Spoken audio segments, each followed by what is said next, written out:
Good afternoon. Let's begin our lesson. The theme of our lesson today is modal verbs. Қайырлы күн, сабағымызды бастаймыз. Сабақтың тақырыбы модальдік етістіктер.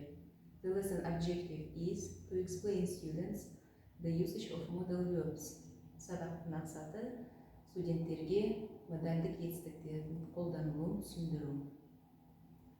Модальді етістіктер өздері жеке қолданылмайды, тек мағыналық етістіктермен қолданылады.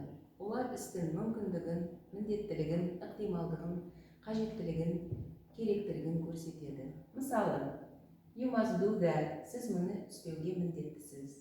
You may do that, сіз мұны мүмкіндігіңіз болса істеңіз. Модальді етістіктердің ерекшеліктері. Біріншіден, олар жақтарға өзгермейді. Екіншіден, сұраулы және болымсыз сөйлем жасағанда басқа көмекші етістік қажет етпейді. Үшіншіден, сөйлемде ешбір көмекші етістіксіз бірден бастауыштан кейін қолданылады. Төртіншіден, от модаль етістігінен басқа барлық модальді етістіктер ту демеулігінсіз келеді.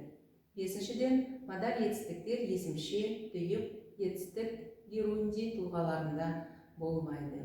Бүгін біз ең жиі қолданатын модальді етістіктерге тоқталамыз. Олар can, may, must.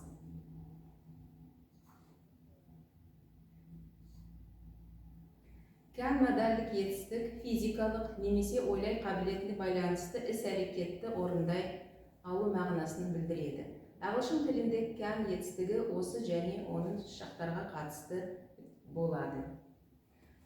Бірінші, қабілетті. I can read and speak English. Мен ағылшын тілінде оқи және сөйлей аламын. He can finish his work next week. Ол өзінің жұмысын келесі аптада аяқталады.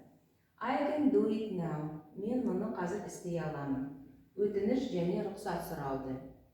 Can I use your pen? Сіздің қаламыңызды қолдансам бола ма? Can модальдік етістіктің болымды түрі.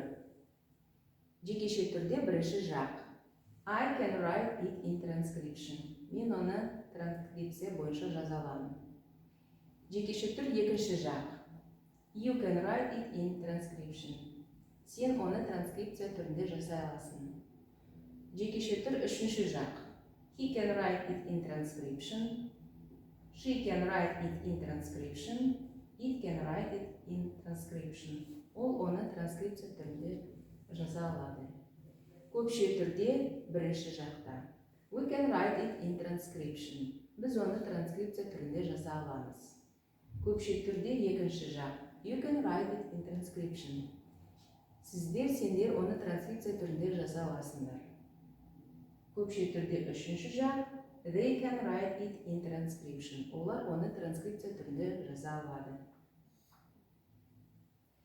Can модальдік етістік болымсыз түрінде.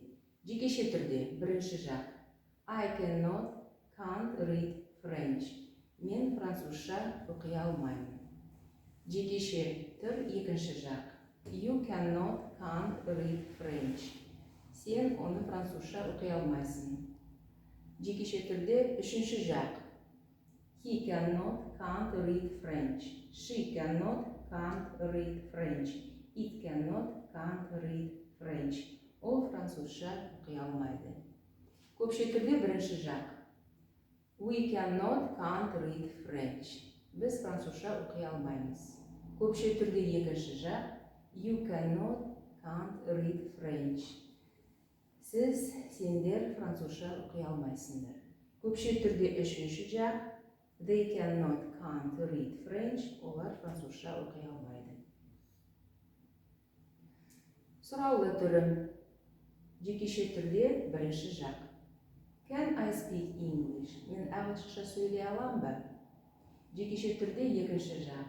Can you speak English? Сен ағылшынша сөйлей аласың ба? Жекеше түрде үшінші жақ.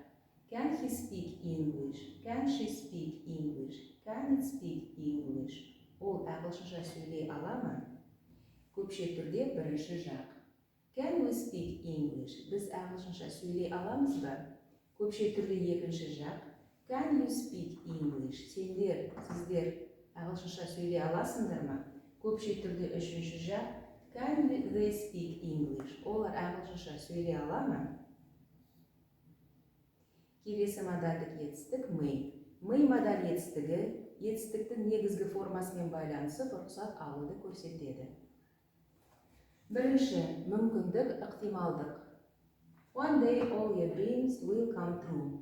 Bir күні барлық армандарың орындалады. It may rain later. Кейінірек жаңбыр жауы мүмкін. The lights are still on. Жарық әлі жанып тұр.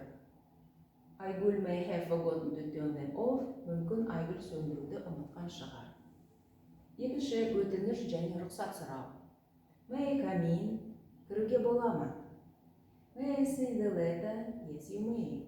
Хатты көрсем бола ма? Иә, болады. Үшінші, болжам. It may be true, but we are not sure. Бұл мүмкін рас шығар, бірақ біз сенімді емеспіз. They may have done the work. Олар жұмысты жасап қойған шығар. Болымды сөйлем. Жекеше түр бірінші жақ. I may stay at home. Маған үйде қалуға рұқсат. Жекеше түр екінші жақ. You may stay at home.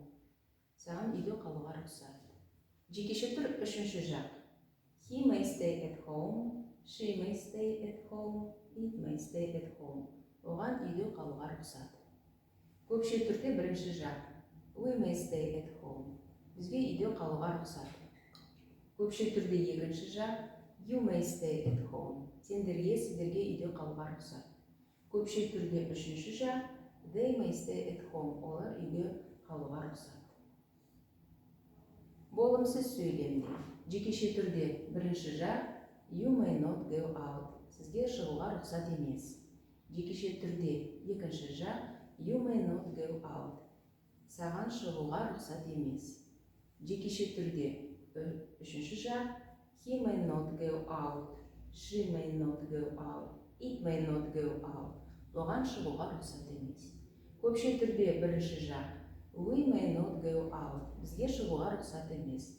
Көпше түрде екінші жақ. You may not go out. Сізге, сендерге шығуға рұқсат емес. Көпше түрде үшінші жақ. They may not go out. May қысқаша жауап. Жекеше түрде бірінші жақ. Yes, I may. Я, маған рұқсат. No, you may. I may not. Жоқ, маған рұқсат емес. Екінші жақ жекеше түрде. Yes, you may. Я, саған рұқсат. No, you may not. Жоқ, саған рұқсат емес. Үшінші жақ жекеше түрде. Yes, he, she, it may. Я, оған рұқсат. No, he, she, it may not. Жоқ, оған рұқсат емес. Көпше түрде бірінші жақ. Yes, we may. Я, бізге рұқсат. No, we may not. Жоқ, бізге рұқсат емес. Көпше түрде екінші жақ. Yes, you may. Я, сізге, сендерге рұқсат. No, you may not. Жоқ, сіздерге рұқсат емес. Көпше түрде үшінші жақ. Yes, they may. Я, оларға рұқсат. No, they may not. Жоқ, оларға рұқсат емес. Келесі модальдік етістік must. Must етістігі етістіктің негізгі формасымен байланысып, істің істелу қажеттілігін, сонымен қатар бұйрық және ақыл беруді көрсеткенде қолданылады. Must осы және келер шақта қолданылады. Бірінші, міндеттілік, қажеттілік. I must do it now. Мен қазір істеуім керек. You must consult a doctor. Сізге дәрігерден кеңес алу қажет. I must find a hotel to stay at night. Маған түнеп шығатын қонақ үй табу керек. Тыйым салу.